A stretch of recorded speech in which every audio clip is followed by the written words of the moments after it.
Hey, what's up, y'all? This is William, the permaculture consultant. And the reason I'm laughing is because I'm actually holding, I'm holding a tripod to video. I'm holding two tripods, this one and this one. And I'm trying to record two different sets of footage at the same time. One that's facing me and then one that's facing, away from me and stuff like that. But today we're going to be touring my father-in-law's farm. It's about 20 acres here in East Texas.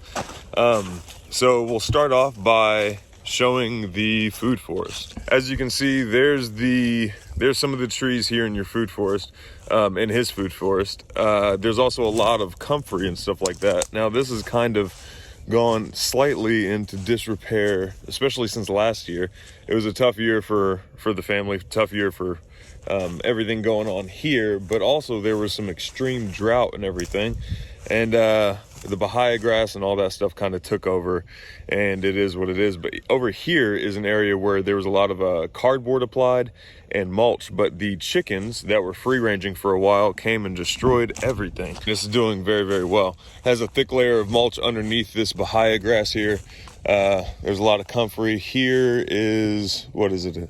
Elderberry, I believe. Yeah, this is an elderberry right here. There's a mimosa tree used as a nitrogen fixer.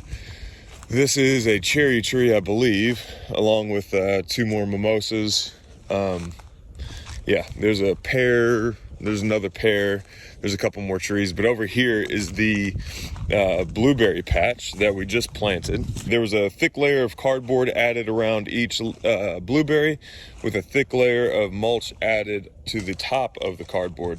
Now, when you apply cardboard in an arid environment like this, you want to make sure it's soaked before you put it down. Down here on this side are these swales that I dug actually 2 years ago. I think it was when we were down here for Thanksgiving 2 years ago.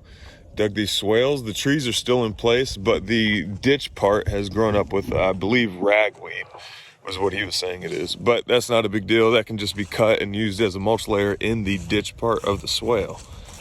Same thing with this swale down here, and there's space in between to graze animals. That's always handy. But here's another swale ditch right here.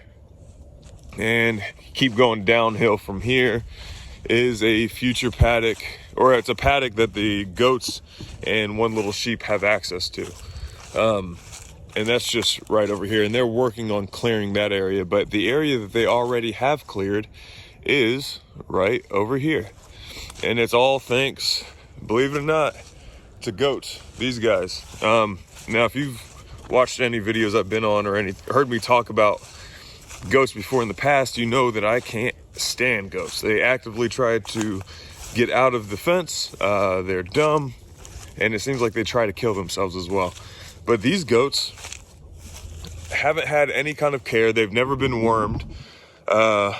They've just been left out here to see what would happen, just to have them clear. And the reason that they have lived so long and haven't had any kind of issues is because there are a ton of black walnuts in here, and they have basically free access, free choice on black walnut husks, black walnut hulls, and the black walnuts themselves. So if you don't know, black walnuts are a natural dewormer, and they're out here I guess this batch isn't too stupid.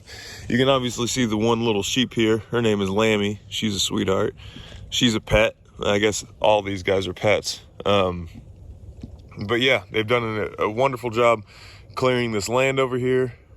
They haven't gotten sick with worms or parasites at all, and I think part of that has to do with the amount of walnuts, black walnuts, that they have access to. Now over here are the chickens. We're going to be doing the chicken tractor on steroids with these chickens, plus I believe some meat birds as well. And that compost is going to go to these blueberries, this food forest, and also the garden area that I'll take you to over here in a second. You can see Chloe. Look at Chloe over there chasing moles. Look at her. She's a good little farm dog. But back on to the cows. And you can see that there's like a walkway between the sheep and goat side and the cow area. But here they are.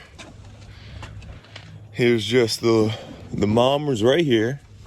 There's the little baby bull right there. Look at him. He's just cute. And then there's the bull. Now this guy is uncut. I think my father-in-law is wanting to sell him as a bull. So these guys, yeah, that's what's going on here.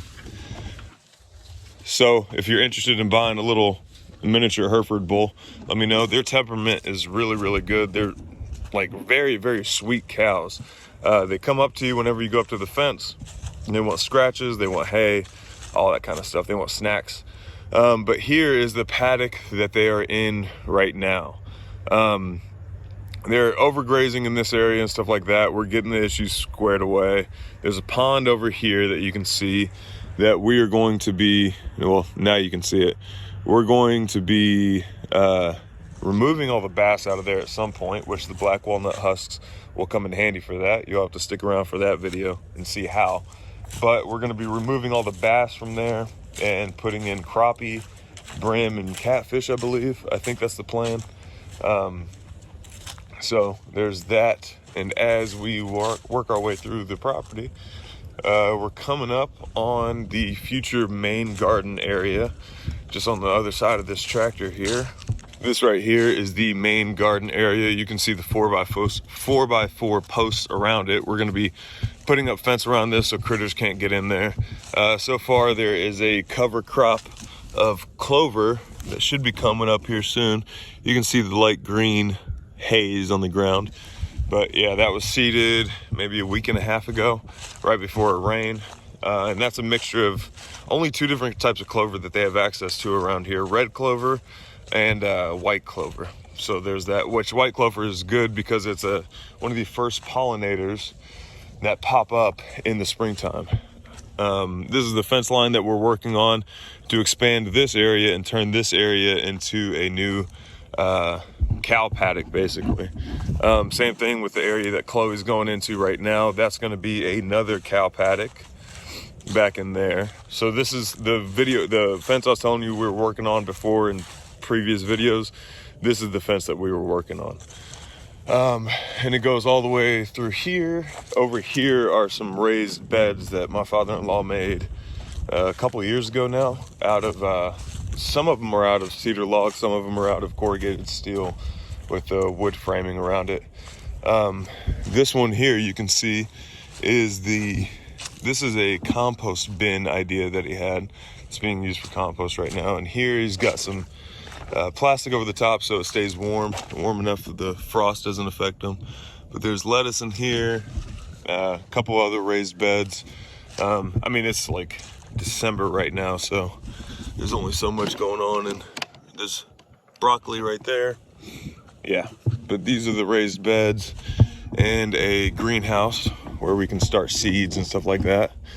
Over here I've been chopping wood. This tree had to go. It was a dead tree that fell over in order for us to get our fence line in. I'm going to show you guys maybe a little sneak peek or behind the scenes view of what's going to be happening here. Now that we're on the other side of the pasture, this could potentially be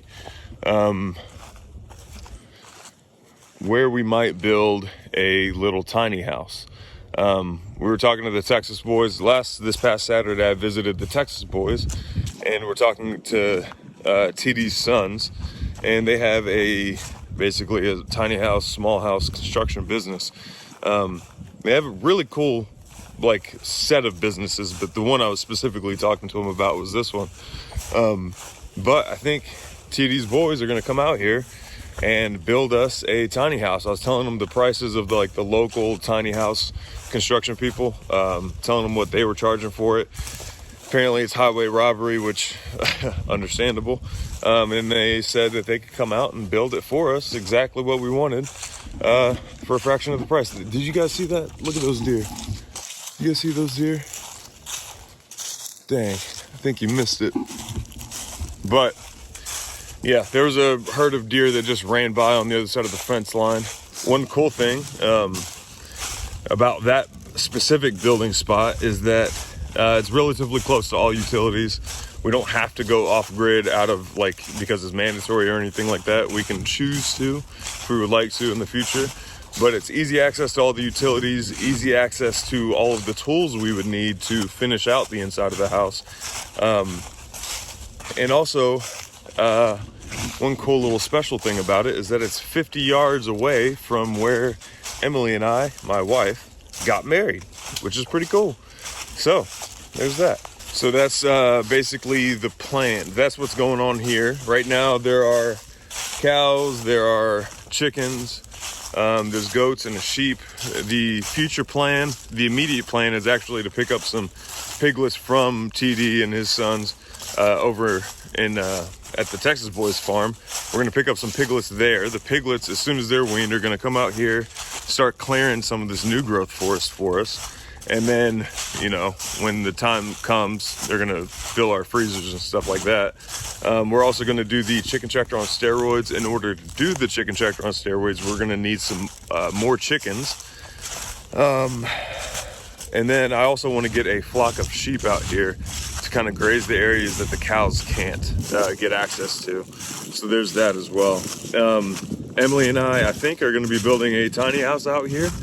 And we're also going to be, in the future, building a tiny house out at the permaculture demonstration site, because we're going to be turning that into a homestead school, a place where you can come out, learn how to homestead. And before you, let's say you're brand new to this, right? Before you go buying a property that needs, you know, all kinds of renovations or anything like that, before you go buying a property, making that huge investment, I want you to come out to the school, try it out, make sure you even like it first, see what animals you do want to do, which animals you don't want to do, stuff like that, before you go making that big investment, because you might find out that your role is different in this parallel economy.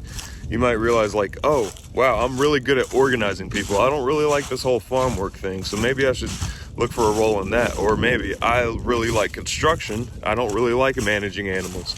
Maybe I can find a role in that. So, yeah, that's all I'm trying to do. Teach people how to grow their own food, find their new role in this new parallel economy so we can take over the world. So, thank you guys so much for watching. If you guys need anything from me, the links are all down below. Here comes Chloe, sounding like a horse running up behind me. Until next time, we'll see you guys. Thank you.